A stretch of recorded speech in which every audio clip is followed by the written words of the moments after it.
모두 일어서서 찬송가 4장을 부르시면서 하나님께 예배 드리겠습니다. 찬송가 4장입니다.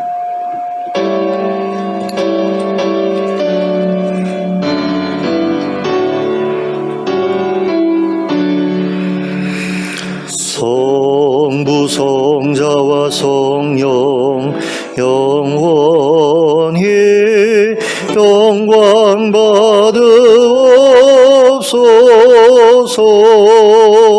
태초로 지금까지 또 길이 영원 무궁 성삼위께 영광. 아멘. 함께 기도하겠습니다.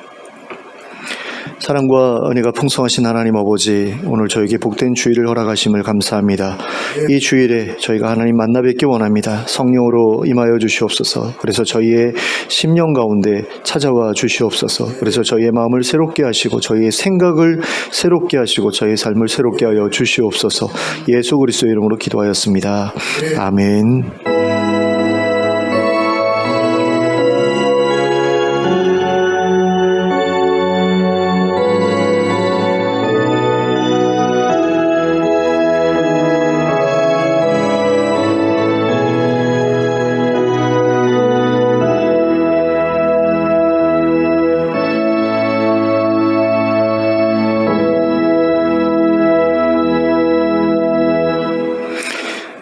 찬송가 27장을 함께 찬송하시겠습니다.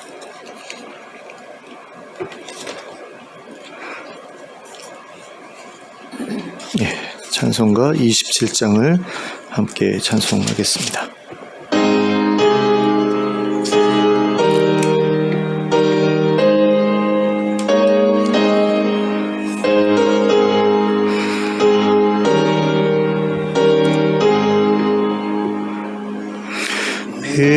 빛나고 높은 보좌와 그 위에 앉으신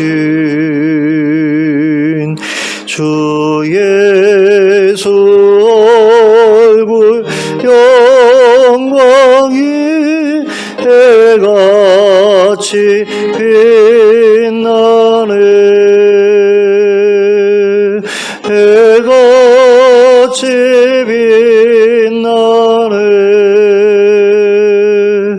지극히 높은 위엄과 한없는 자비를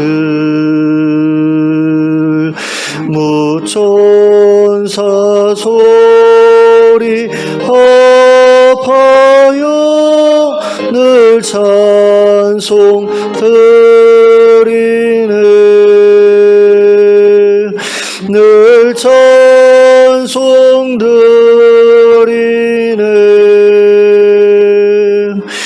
영죽을 나를 살리려 그 영광 떠나서 그 부끄러운 십자가 날 위해 지셨네. 날 위해 지셨네. 나 이제 생명 있음은 주님의 은혜요. 저 사망 권세 이기니 큰 기쁨 넘치네. 큰 기쁨 넘치네. 주님의 보좌 있는데 전한 몸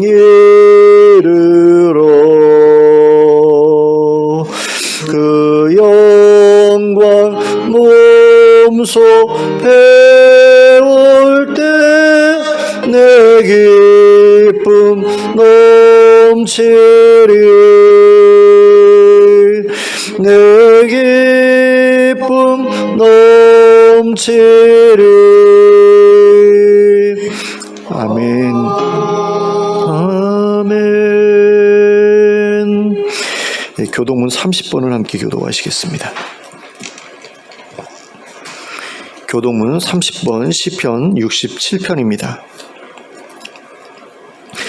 제가 먼저 시작하겠습니다. 하나님은 우리에게 은혜를 베푸사 복을 주시고 그의 얼굴빛을 우리에게 비추사 주의 도를 땅 위에 주의 도를 모든 나라에게 알리소서. 하나님이여 민족들이 주를 찬송하게 하시며 모든 민족들이 주를 찬송하게 하소서. 온 백성은 기쁘고 즐겁게 노래할지니 주는 민족들을 공평히 심판하시며 땅 위에 나라들을 다스리실 것입니다.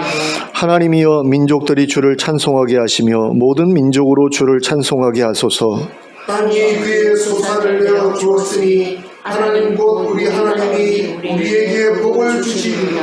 하나님이 우리에게 복을 주시리니 땅의 모든 끝이 하나님을 경배하리로다. 아멘. 사도신경으로 우리의 신앙을 고백하겠습니다. 전능하사 천지를 만드신 하나님 아버지를 내가 믿사오며 그 외아들 우리 주 예수 그리스도를 믿사오니 이는 성령으로 잉태하사 동정녀 마리아에게 나시고 본디오 빌라도에게 고난을 받으사 십자가에 못 박혀 죽으시고 장사한 지 사흘 만에 죽은 자 가운데서 다시 살아나시며 하늘에 오르사 전능하신 하나님 우편에 앉아 계시다가 저리로서 산 자와 죽은 자를 심판하러 오시리라. 성령을 믿사오며 거룩한 공회와 성도가 서로 교통하는 것과 죄를 사하여 주시는 것과 몸이 다시 사는 것과 영원히 사는 것을 믿사옵나이다. 아멘. 모두 자리에 앉으셔서 찬송가 267장을 부르시면서 하나님께 봉헌드리겠습니다. 찬송가 267장입니다.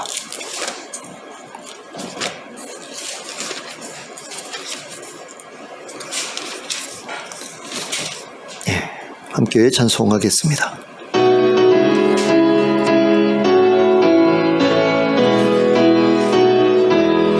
주의 확실한 약속의 말씀 듣고 주만 믿으면 구원을 얻으리라. 할렐루야 할렐루야 내가 예수를 믿어 그의 흘리신 피로 내 죄 씻었네. 할렐루야 할렐루야 내가 예수를 믿어 그의 흘리신 피로 내 죄 씻었네.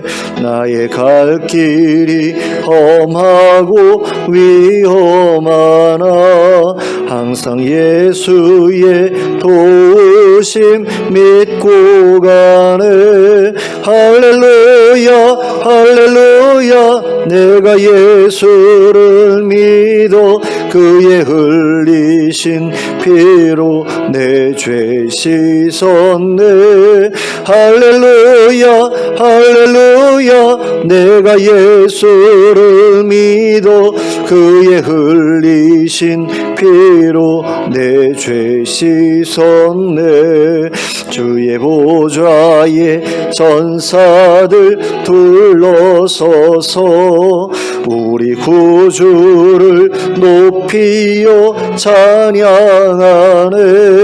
할렐루야 할렐루야 내가 예수를 믿어 그의 흘리신 피로 내 죄 씻었네. 할렐루야 할렐루야 내가 예수를 믿어 그의 흘리신 피로 내 죄 씻었네. 예언자들과 왕들도 반열대로 방금 길 따라 나와 찬송하네. 할렐루야 할렐루야 내가 예수를 믿어 그의 흘리신 피로 내 죄 씻었네. 할렐루야 할렐루야 내가 예수를 믿어 그의 흘리신 피로 내 죄 씻었네. 모두 다 그 반열 뒤따르며 즐거운 찬송을 부르리라. 할렐루야 할렐루야 내가 예수를 믿어 그의 흘리신 피로 내 죄 씻었네. 할렐루야 할렐루야 내가 예수를 믿어 그의 흘리신 피로 내 죄 씻었네. 아멘. 함께 기도하겠습니다. 사랑과 은혜가 풍성하신 하나님 아버지, 한 주간 동안 저희의 삶을 지켜주셔서 감사합니다. 하나님께서 저희에게 베풀어 주신 은혜로 저희가 이렇게 살아가고 있는데 하나님과 동행하는 이 삶이 끊겨지지 아니하고 계속해서 이어질 수 있도록 저희를 인도해 주시길 원합니다. 그래서 늘 하나님과 동행하면서 하나님께서 인도해 주시는 대로 걸어가는 삶이 되게 하여 주시고, 또 하나님께서 공급해 주시는 것을 누리며 살아가게 하시고, 또 하나님께서 보호해 주시는 그 보호하심 가운데 안전하게 거하는 삶이 될 수 있도록 인도해 주시옵소서. 그래서 하나님께서 주시는 복을 풍성히 누리는 인생이 되게 하여 주시고, 또 그 받은 복을 나 혼자 누리는 것이 아니라 많은 사람들에게 흘려보낼 수 있는, 또 나누어 줄 수 있는 그런 인생이 될 수 있도록 은혜를 베풀어 주시옵소서. 하나님이 이 교회도 그런 복된 교회 되기를 원합니다. 많은 이들을 섬기는 교회 되기를 원하고, 많은 이들에게 많은 것을 나누어 주는 교회가 되기를 원합니다. 무엇보다 하나님 나라의 모형과 같은 그런 교회가 되어서 많은 이들이 우리 교회를 보면서 하나님 나라의 공동체를 발견하게 하시고, 또 그 가운데서 하나님을 섬기고자 하는 마음이 불일 듯 일어나서 하나님께로 돌아오는 역사가 힘있게 일어나게 하여 주시기를 원합니다. 또 하나님 아버지, 이 지역사회를 기억해 주시기를 원합니다. 이 지역에 하나님을 알지 못하는 사람들이 많이 있습니다. 그들이 하나님을 찾게 하시고 하나님께 나아가게 하시고 하나님을 만나게 하여 주시옵소서. 이 지역에 많은 교회들이 있는데 각 교회마다 그렇게 나온 성도들로 가득 채워지게 하여 주시고, 그래서 하나님 나라가 이 지역사회에서 힘있게 세를 얻어 나가는 것을 볼 수 있게 하여 주시옵소서. 그래서 초대교회에서 일어났던 그런 기적과 같은 그런 부흥의 역사가 이 지역에 편만하게 펼쳐질 수 있도록 은혜를 허락해 주시기를 원합니다. 또 나라의 어려움을 하나님 알고 계실 줄 믿습니다. 하나님 경제적으로 많이 어려운 상태에 있습니다. 물가가 너무나 많이 올라서 힘들어하고 있는 이들이 있고, 또 난방비로 인해 고통받고 있는 이들이 있습니다. 그리고 의료 문제로 여러 가지 어려움들이 나라에서 계속해서 이어지고 있습니다. 이 문제가 속히 주님의 은혜 가운데 잘 해결될 수 있도록 허락해 주시고, 병원에 남아있는 의료진들을 기억해 주셔서 그들이 지치지 않게, 고나지 않게 하나님 새 힘을 더하여 주시길 원하고, 현장을 떠났던 의사들이 속히 현장으로 다시 돌아오는 일들이 일어나게 하여 주시길 원합니다. 그래서 이 나라가 평안을 되찾을 수 있도록 허락해 주시고, 하나님의 뜻 가운데서 정말 아름답게 서로를 위하며 살아가는 그런 모습들이 정말 많은 교회들로부터 시작해서 온 나라에 퍼져나갈 수 있도록 은혜를 허락하여 주시옵소서. 세계 여러 곳에서 벌어지고 있는 전쟁들이 속히 종식될 수 있도록 허락해 주시기를 원합니다. 그리고 복구가 아직도 이루어지지 않고 있는 여러 자연재해로 인해 고통받고 있는 나라들을 기억해 주시고, 그들에게 돕는 손길을 베푸는 이들에게 복을 주셔서 그렇게 돕는 일들이 더욱더 풍성하게 이루어질 수 있도록 허락해 주시옵소서. 하나님 아버지, 세계 여러 곳에 흩어져서 사역하고 있는 선교사님들, 또 선교단체들, 또 NGO 단체들을 기억해 주시고, 또 국내에서 사역하고 있는 동일한 사역자들도 하나님 기억해 주시기를 원합니다. 그들의 사역을 통해서 하나님 나라가 확장되게 하시고, 또 하나님의 살아계심을 많은 이들이 경험하게 하시고, 또 하나님 나라가 어떠함을 깨닫는 일들이 그들의 수고를 통해서, 또 그들이 세운 공동체들을 통해서 널리 알려지게 하여 주시기를 원합니다. 그래서 정말 하나님을 알고자 하는 이들이 점점 더 늘어나게 하여 주시고, 그 고난을 틈타서 하나님께로 돌아오는 이들이 더욱더 많아질 수 있도록 역사하여 주시옵소서. 하나님, 저희가 이 시간에 예배를 통해서 하나님께 나아가기를 원합니다. 하나님, 저희의 심령을 받아주시고 저희가 드리는 찬양과 기도와 예물을 기쁘게 받아주시기를 원합니다. 특별히 저희가 드린 예물이 하나님의 뜻 가운데서 아름답게 사용될 수 있도록 이렇게 해주시고, 전혀 낭비되지 않을 수 있도록 도와주시옵소서. 또 하나님 아버지, 이 시간에 하늘의 신령한 복으로 저에게 복 주시길 원합니다. 하나님께서 친히 저에게 말씀하여 주시고, 또 저희에게 성령으로 감동 허락하여 주셔서 하나님 아버지, 저희가 새로운 삶의 결단을 하고 돌아갈 수 있도록, 그리고 그 결단을 이어나갈 수 있는 힘을 주님으로부터 얻어서 하나님 그 결단을 실천할 수 있도록 허락하여 주시옵소서. 그래서 주님께 순종하며 살아가는 가운데 하나님의 은혜에 감사하는 그런 마음을 잘 표현하며 살아갈 수 있도록 이끌어 주시옵소서. 예수 그리스도의 이름으로 기도하였습니다. 아멘.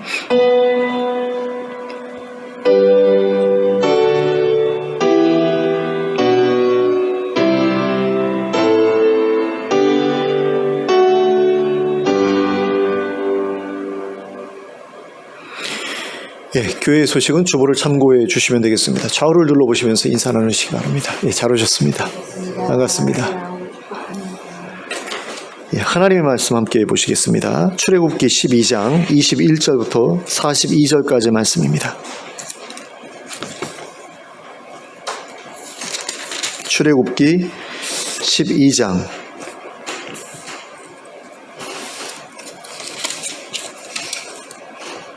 21절부터 42절까지 말씀입니다.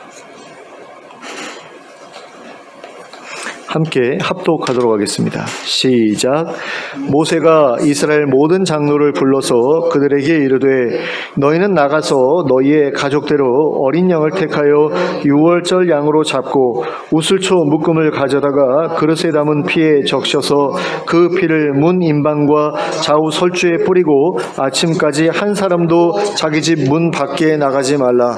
여호와께서 애굽 사람들에게 재앙을 내리려고 지나가실 때에 문 임방과 좌우 문설주의 피를 보시면 여호와께서 그 문을 넘으시고 멸하는 자에게 너희 집에 들어가서 너희를 치지 못하게 하실 것임이니라.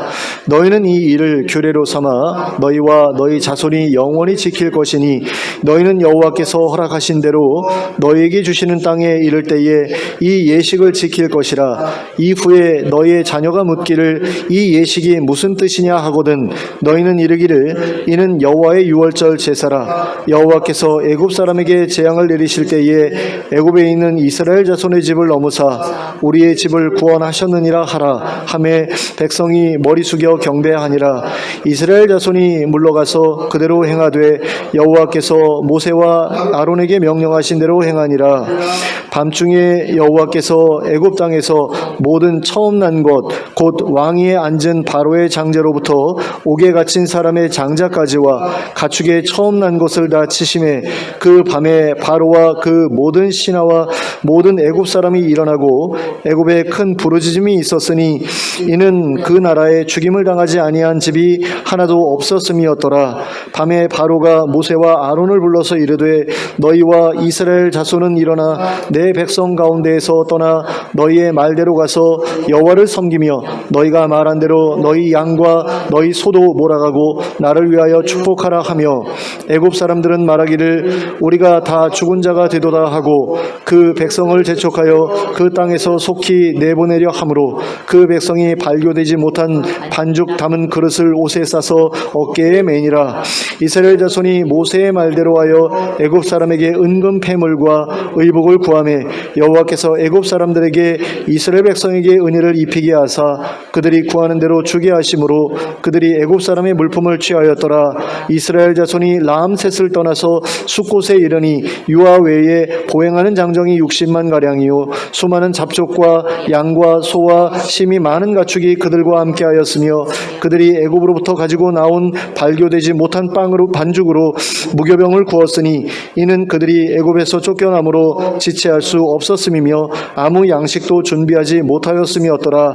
이스라엘 자손이 애굽에 거주한 지 480년이라 430년이 끝나는 그날에 여호와의 군대가 다 애굽 땅에서 나왔은즉 이 밤은 그들을 애굽 땅에서 인도하여 내심으로 말미암아 여호와 앞에 지킬 것이니 이는 여호와의 밤이라 이스라엘 자손이 다 대대로 지킬 것이니라. 아멘. 430년이죠. 제가 중간에 한번 실수를 했습니다. 야곱의 가족들이 이집트에 정착한 지 50여 년이 지났을 때 이집트에는 새로운 왕조가 들어섰습니다. 그리고 그때로부터 이스라엘에 대한 박해가 시작되었습니다. 원래 요셉이 이집트에서 총리 노릇을 하고 있었을 때의 왕조는 메소포타미아에서 흘러들어온 사람들이 이루고 있었던 왕조였거든요. 그런데 그 사람들을 이제 물리치고 그 현지 출신의 그 왕조가 들어서면서 이제 외지로부터 들어온 사람들에 대한 박해가 시작됐던 거죠. 그리고 시간이 흐를수록 박해는 점점 더 심해졌고요. 이스라엘 백성들은 이집트 사람들의 노예가 되어 심한 고통을 겪게 되었습니다. 이스라엘 백성들은 계속해서 번성했고 이집트 사람들의 핍박도 점점 더 심해졌습니다. 애굽 왕 바로는 히브리 산파들에게 아들이 태어나면 죽이고 딸이면 살려두라는 명령을 내리기까지 했습니다. 그러나 산파들은 하나님을 두려워해서 애굽 왕의 명령을 어기고 남자 아이들을 살렸습니다. 그러자 애굽 왕은 노골적으로 명령하기를 아들이 태어나거든 그를 나일강에 던지고 딸이거든 살려두라고 하였습니다. 그리고 그런 험한 시기에 한 레위인 부부 사이에서 남자 아기 하나가 태어났습니다. 그 부부는 남자 아기가 태어나자 그 아기를 석 달 동안이나 숨겨서 키웠지만 더 이상 숨길 수 없게 되자 갈대 상자를 가져다가 역청과 나무진을 칠하고 거기에 아기를 담아 나일강 갈대 사이에 두었습니다. 그리고 마침 그곳에 목욕을 하러 왔던 바로의 딸이 그 아기를 발견했습니다. 그리고 모세의 누나 미리암의 지혜로운 계입으로 말미암아 바로의 딸은 모세의 어머니를 모세의 유모로 삼게 되었고 모세는 친어머니의 손에서 자랄 수 있게 되었습니다. 이 아기가 젖을 뗄 때가 되자 이 어머니는 이 아기를 바로의 딸에게 데려갔습니다. 그리고 바로의 딸은 이 아기를 자기의 양자로 삼았습니다. 그리고 모세라는 이름을 붙여 주었습니다. 많은 사람들이 이 모세라는 이름을 부모가 지어 주었거나 아니면 하나님께서 주셨을 것이다 라고 그렇게 생각하기도 하는데 이 모세의 이름은 누가 붙여 주었느냐? 바로의 딸이 붙여 주었다라는 거죠. 이걸 좀 기억하셨으면 좋겠습니다. 이걸 많이 혼동을 하시더라고요. 그런데 모세라는 이름의 뜻이 무엇이냐 하면 내가 그를 물에서 건져내었다라는 의미입니다. 그러니까 바로의 딸이 이 모세를 그 물에서 건져냈다 라는 거죠. 근데 이것은 모세가 앞으로 이스라엘을 이집트에서 구원하게 될 것임을 예표하는 그런 이름이기도 했습니다. 그러니까 구원자라는 그런 뜻이 그 이름에 있다라는 겁니다. 모세는 애굽의 왕궁에서 자라면서 왕자로서 교육을 받았습니다. 그리고 왕위를 계승할 수 있는 위치에 서게 되었습니다. 그러나 그는 이집트의 왕자로서 편안하게 살아가는 것보다 자신의 동족들을 구원하는 일에 더 많은 관심을 가지고 있었습니다. 이게 히브리서에 나오는 그런 내용이죠. 그래서 그는 40여 세가 되었을 때 자기 백성을 위해 일하기로 결심하고 행동에 나섰습니다.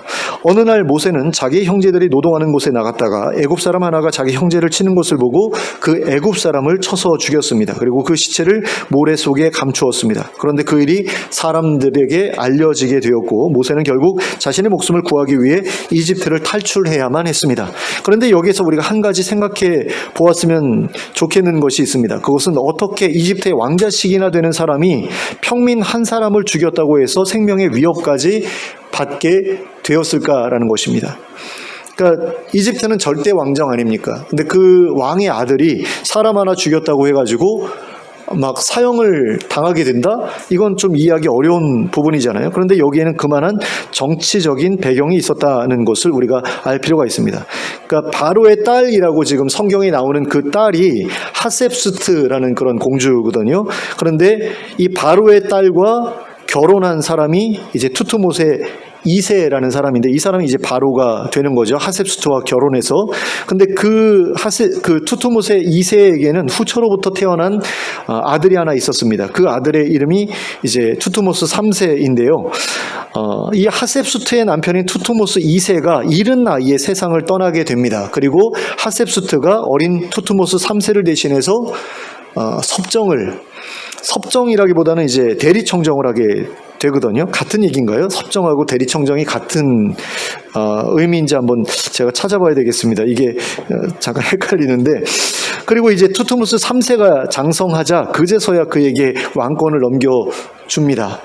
근데 20년 정도를 이제 대리청정을 하다가 투트모스 3세가 장성하니까 그때 이제 그에게 왕권을 넘겨주었거든요. 그런데 후처의 소생이었던 투트모스 3세는 아버지의 본처였던 하셉수트와 사이가 별로 좋지 않았습니다. 자기 엄마가 따로 있는데 그 아버지의 본처라고 해가지고 이렇게 그 자기 엄마보다 더 그 본처를 떠받들어야 되니까 마음이 좋지 않았겠죠. 따라서 하셉수트의 양자였던 모세 역시 이제 투트모스 3세로부터 미움을 받게 될 수밖에 없었던 겁니다. 그러니까 아버지의 본처와 사이가 안 좋았으니까 그 본처의 양자하고도 사이가 안 좋을 수밖에 없죠. 게다가 투트모스 3세에게 있어서 모세는 자신의 왕위를 위협하는 존재였지 않습니까? 그러니까 더더욱 견제할 수밖에 없는데, 그런 모세가 사람을 죽였다고 하니까 그것을 핑계 삼아서 자신의 정적이었던 모세를 제거하려고 했던 거죠. 그러므로 이집트 왕자라는 애니메이션에서 나오는 것과는 달리 모세를 죽이려고 했던 이집트의 왕은 모세의 양아버지가 아니라 양형제였다는 사실을 우리가 알 필요가 있습니다. 자, 바로의 손을 피해 이집트에서 탈출한 모세는 미디안 광야로 도망쳤습니다. 미디안 광야는 이집트로부터 동북쪽에 위치한 사막지대로서 이집트에서 2달여 정도 거리에 있는 장소입니다.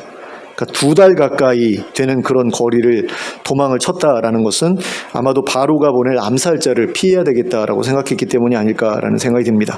이곳에서 모세는 미디안 제사장의 딸과 결혼하여 40여 년을 살았습니다. 그러한 시간을 보내는 동안 자신의 형제들을 구원하고자 했던 모세의 마음은 저 멀리 사라져버리고 말았습니다. 그리고 양을 치는 일을 하면서 하루하루를 살아갔습니다. 그리고 그 사이 모세를 죽이려고 했던 투트모세 3세가 세상을 떠났습니다. 그리고 그 뒤를 이어 아멘호텝 2세가 바로가 되었습니다. 모세에게는 조카뻘이 되는 사람이었습니다.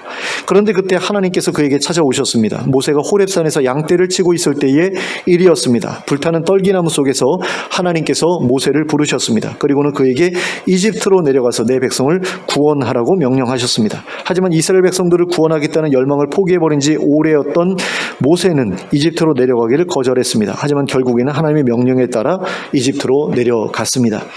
이집트로 내려가는 모세에게 하나님께서는 지팡이를 뱀으로 만들 수 있는 능력을 주셔서 바로에게 보여주라고 하셨습니다. 그리고 동시에 내 백성을 놓아 보내라는 하나님의 명령도 전하라고 하셨습니다. 그런데 바로의 신하들 역시 자신이 지팡이로 뱀을 만들 수 있었기 때문에 바로는 모세의 말을 듣지 않았습니다. 뭐 그게 대단하다고 뭐 이런 식으로 생각했던 거죠.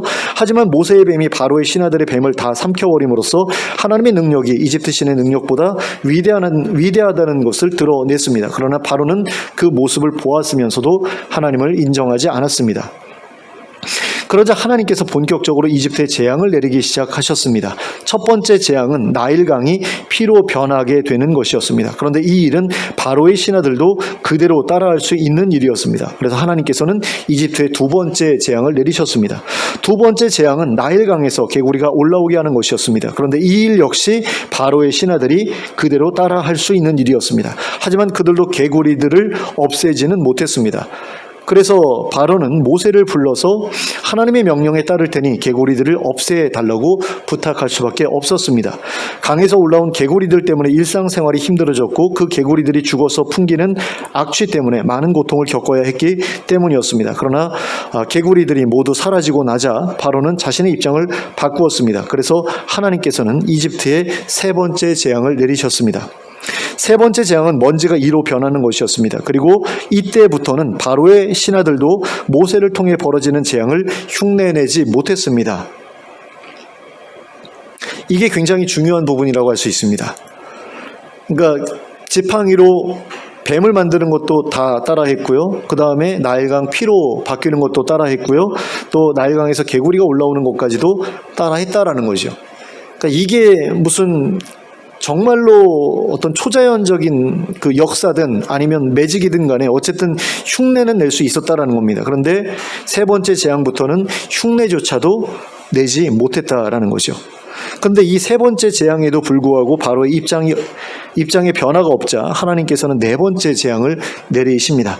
네 번째 재앙은 이집트 전역에 파리가 들끓게 되는 것이었습니다. 이때부터는 하나님의 재앙이 이집트 사람이 사는 곳에만 임했고 이스라엘 사람들이 사는 곳에는 임하지 못했습니다. 그러니까 두 번째 재앙까지는 따라했고 세 번째 재앙부터는 따라하지 못했고요. 네 번째 재앙부터는 이제 이스라엘 사람들과 이집트 사람들을 구분해서 이 재앙이 피해를 주기 시작했다라는 거죠. 그런데 이것은 마지막 날 심판 때에 벌어질 일에 대한 예표이기도 합니다. 대환란이 시작되면 처음에는 믿는 자나 믿지 않는 자나 함께 고통을 겪게 될 것이지만 나중에 하나님께서 믿는 자들을 구별하셔서 믿지 않는 자들에게만 고난이 임하게 하실 것이기 때문입니다. 다섯 번째 재앙은 가축들에게 돌림병이 생기는 것이었습니다. 그런데 이스라엘 백성들의 가축들에게는 돌림병이 생기지 않았습니다. 여섯 번째 재앙은 사람과 가축 모두에게 종기가 나는 것이었습니다. 그런데 이 역시 이스라엘 백성들과 그들의 가축들에게는 일어나지 않았습니다. 일곱 번째 재앙은 우박이었습니다. 커다란 우박이 불덩어리와 함께 떨어져 수많은 사람들과 동물들이 죽었고 농작물들이 큰 피해를 입었습니다. 그런데 이것은 하나님께서 미리 예고로 하셨기 때문에 그 예고를 듣고 그 말씀을 믿고 들에 나가지 않은 사람들은 안전했는데 들에 나갔던 사람들, 그 하나님의 말씀을 경고를 무시했던 사람들은 이제 죽임을 당하고 큰 상처를 입고 그렇게 됐죠. 여덟 번째 재앙은 메뚜기 때였습니다. 우박이 떨어진 뒤에도 남아있었던 모든 농작물들을 메뚜기 떼가 먹어치워 남은 것이 없게 되었습니다. 아홉 번째 재앙은 흑암이었습니다. 이집트 사람들이 사는 곳에 흑암이 덮여 3일 동안이나 낮에도 사물을 분간할 수 없게 되었습니다. 그런데 이 현상은 자연적인 일식으로 인해 벌어진 일이 아니었습니다. 왜냐하면 이 일은 이집트 사람들의 거주지에서만 벌어졌기 때문입니다. 이 일은 이스라엘 사람들의 거주지에서는 벌어지지 않았습니다. 그러므로 이 일은 하나님께서 행하신 특별한 이적이 분명했습니다. 그런데 하나님께서 이집트에 내리셨던 이 9가지 재앙은 모두 다 이집트 사람들이 섬겼던 신들과 관련이 있는 재앙이었습니다. 개구리 같은 것도 개구리 신이 있었고요. 파리 같은 것도 파리 신이 있었고, 그런데 그런 것들을 다 하나님께서 마음대로 부리실 수 있는 분이다라는 것을 이 9가지 재앙이 드러내 주었던 거죠. 특히 9번째 재앙인 흑암의 재앙은 이집트 사람들이 최고의 신으로 섬겼던 태양신 라조차도 하나님을 이길 수 없다는 사실을 보여준 것이었습니다. 그리고 그 이후에 벌어진 10번째 재앙, 즉 모든 장자들의 죽음 역시 이집트 사람들이 생명과 죽음을 관장하는 신으로 생각했던 오시리스가 하나님 앞에서 아무것도 할 수 없는 무력한 존재라는 사실을 보여준 것이었습니다. 이처럼 하나님께서는 10번의 재앙을 통해 이집트 사람들이 섬기는 그 어떤 신도 하나님보다 못한 존재라는 것을 알려주셨습니다. 그리고 동시에 하나님의 백성인 이스라엘 백성들을 놓아보내지 않으면 하나님의 진노 가운데 이집트가 멸망하게 되리라는 것을 알려주셨습니다. 그러나 바로는 계속되는 재앙에도 불구하고 하나님의 명령에 순종하지 않았습니다. 그래서 마침내 10번째 재앙이 이집트에 임하게 되었습니다. 마지막 재앙인 10번째 재앙은 이집트의 모든 첫 번째 소생이 밤중에 갑자기 죽음을 맞이하게 되는 것이었습니다. 그러나 이때에도 하나님께서는 이스라엘 백성들에게 이 재앙을 피할 길을 열어주셨습니다. 그것이 바로 흠없고 일련된 어린 수량을 잡아 그 피를 양을 먹을 집 좌우 문설주와 인방에 바르고 아침이 되기까지 그 집에서 나가지 말라는 것이었습니다. 그리고 이스라엘 백성들이 그와 같이 한 후에 하나님께서는 그 밤중에 애굽 땅에서 모든 처음 난 것들을 죽이셨습니다. 바로의 장자로부터 옥에 갇힌 사람의 장자까지와 가축의 처음 난 것까지도 다 죽이셨습니다. 그 나라에 죽임을 당하지 않은 집이 하나도 없었습니다. 요한계시록에도 이와 비슷한 일이 일어날 것을 예언하고 있는 것 볼 수 있죠. 그죠? 요한계시록에 보면은 천사들을 보내가지고 그 머리에 받은 자들만 살리고 나머지는 다 죽여라라고 그렇게 말씀하시잖아요. 그런 내용이 이제 요한계시록에 나오는데 바로 그와 같은 일들이 이제 이집트에서 먼저 벌어졌던 거죠. 그러니까 이것도 마지막 날에 있을 하나님의 심판에 대한 예표라고 할 수 있습니다.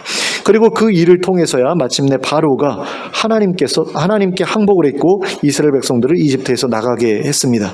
그러나 바로는 얼마 지나지 않아 이집트 백성들을 놓아준 것을 후회했습니다. 그래서 대군을 보내 이스라엘 백성들을 추격하게 했습니다. 하지만 그들은 갈라진 홍해를 건너던 이스라엘 백성들을 뒤쫓아 오다가 홍해가 다시 합쳐지는 바람에 모두 바다에 빠져 죽고 말았습니다. 그런데 지금까지 살펴본 내용에서 볼 수 있었던 것처럼 이스라엘 백성들이 이집트로부터 구원을 얻게 되는 과정에 있어서 이스라엘 백성들은 아무 희생도 치르지 않았습니다. 그들이 했던 일은 그저 흠없고 일련된 수량 한 마리를 잡아 그 피를 문설주와 인방에 바르고 그 집 안에 머물러 있었던 것뿐이었습니다.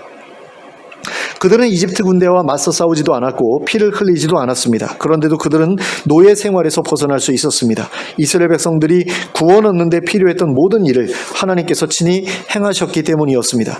모세가 자신의 힘으로 자기 민족을 구원해 보려고 했을 때에는 아무것도 이루지 못했습니다. 그는 그저 자기 동족을 괴롭히던 이집트 사람 하나만 때려 죽였을 뿐이었습니다.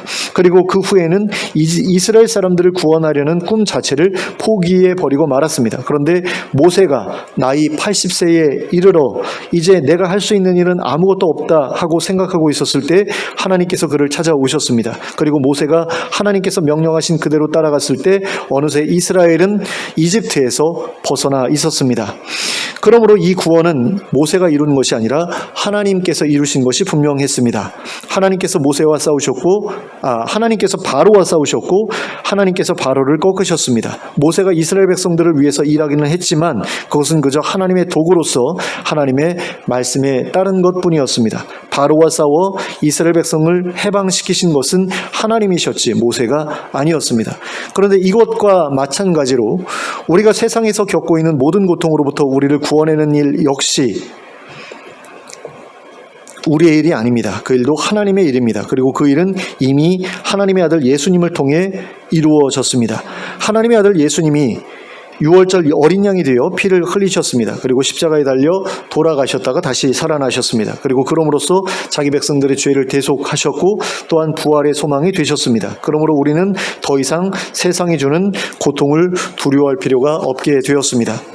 그러면 세상이 주는 고통으로부터 구원을 얻기 위해 우리가 해야 할 일은 아무것도 남아있지 않게 된 것일까요? 그렇지 않습니다. 우리에게도 여전히 해야 할 일은 남아 있습니다. 그렇다면 우리가 겪고 있는 세상의 고통으로부터 구원을 얻기 위해 우리가 해야 할 일은 무엇입니까? 첫째는 자신을 고통 가운데서 구원해달라고 하나님께 간구하고 부르짖는 것입니다. 하나님의 약속을 붙들고 도움을 요청하는 일을 우리는 해야 합니다.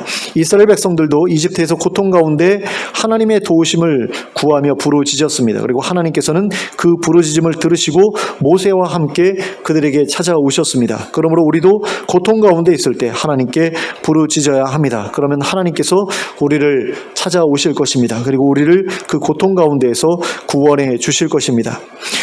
둘째는 이스라엘 백성들이 하나님께서 구원자로 보내신 모세의 말을 들음으로써 구원을 얻었던 것처럼 구원자로 오신 예수님의 말씀을 듣고 따르는 것입니다. 하나님은 그렇게 순종하는 자에게 구원의 길을 열어주십니다. 그래서 솟아날 구멍조차 보이지 않았던 곳에서도 벗어날 수 있게 해주십니다. 셋째는 이스라엘 백성들이 6월절 어린 양을 준비하고 그 피를 문설주와 인방에 뿌리라고 하신 하나님의 명령에 따랐던 것처럼 예수님께서 우리의 구원을 위해 피 흘려주신 것을 믿고 세례를 받는 것입니다. 그러면 하나님의 진노로부터 벗어나게 됩니다. 그러니까 원래 세례라는 것은 그 물에 잠그는 거잖아요. 그래서 침례라고 우리가 보통 이야기를 하는데 이 침례를 약식으로 할 때는 우리처럼 물을 찍어가지고 이렇게 손을 얹는 게 아니라 물을 뿌리는 게 맞거든요. 성경에 보면 제가 어느 부분인지 기억을 잘 못하고 있는데 신약 성경에 보면 그 물을 뿌렸다라는 그런 내용이 나와요. 물을 뿌려서 너희가 정결함을 받았다라는 내용이 나오거든요.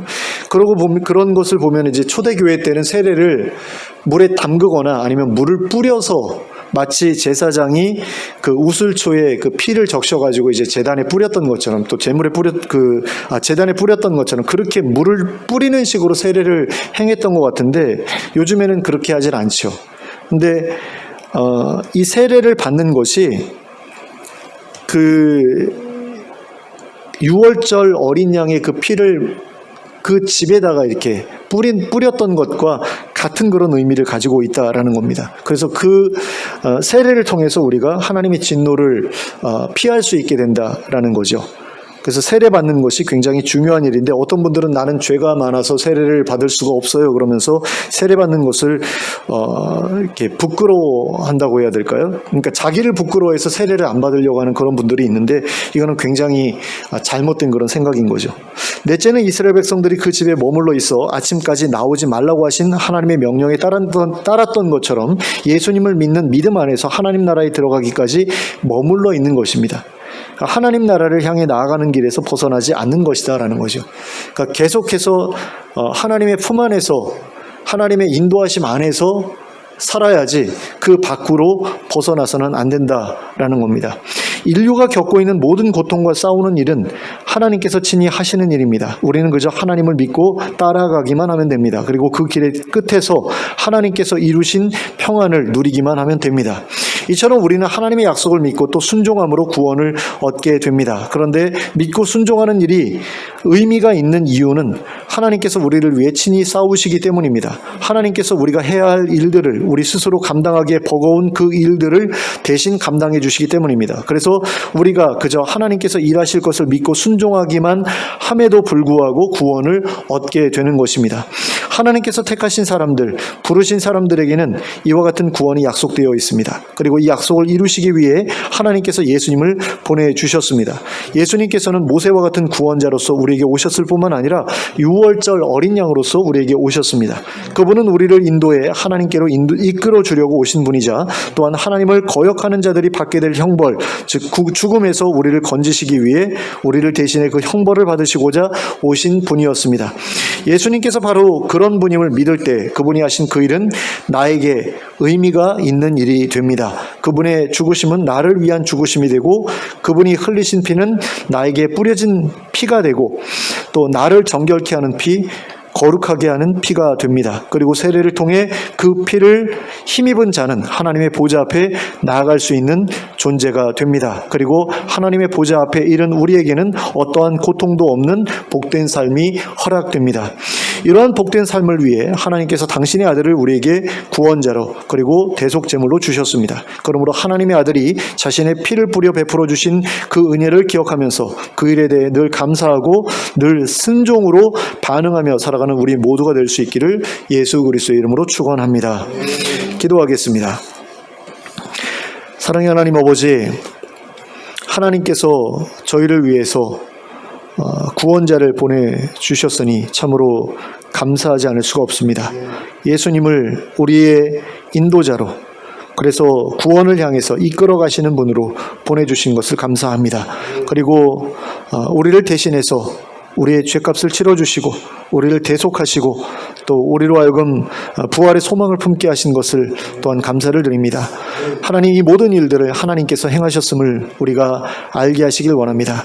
그리고 그 안 것을 믿게 하시길 원하고 신뢰하게 하시길 원하고 끝까지 그 소망을 잃어버리지 않고 예수님과 함께 동행하는 삶이 될 수 있도록 저희를 인도해 주시길 원합니다. 그래서 정말 모세가 또 여호수아가 이스라엘 백성들을 이끌고 광야를 통과하고 또 가나안 땅에 들어갔던 것처럼 예수님께서 저희를 이끌고 가실 때에 그 인도하시는 대열에서 벗어나지 않는 저희들이 될 수 있게 하여 주시옵소서.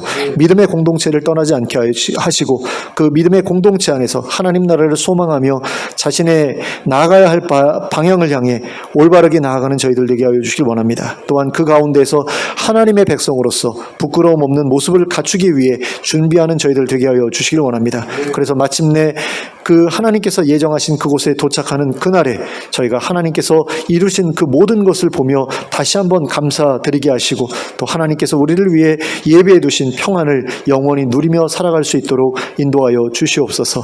예수 그리스도의 이름으로 기도하였습니다. 아멘.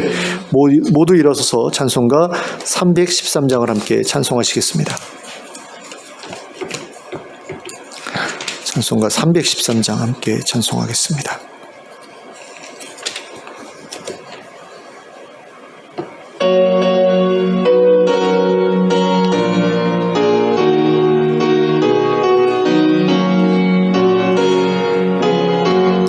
내 임금 예수 내 주여, 이 죄인이 주님 앞에 한없는 은혜 받고서 내 생명 모두 드리오니, 그 풍성하시는 종을 주 내게 내려주소서.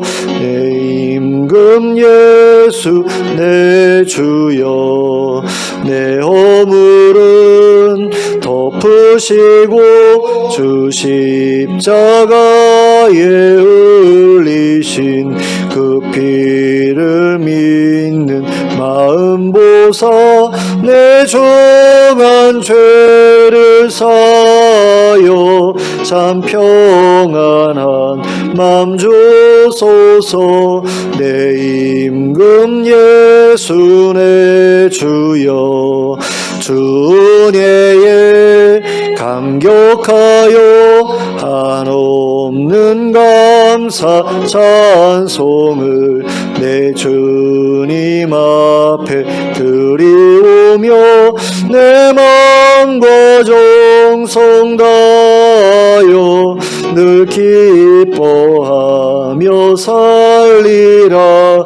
내 임금 예수 내 주여, 이 마음과 이 천한 몸 그 보배 피로 값주고 주 친히 사신 몸이오니, 나 이제 사나 죽으나 주 뜻만 따라 살리라.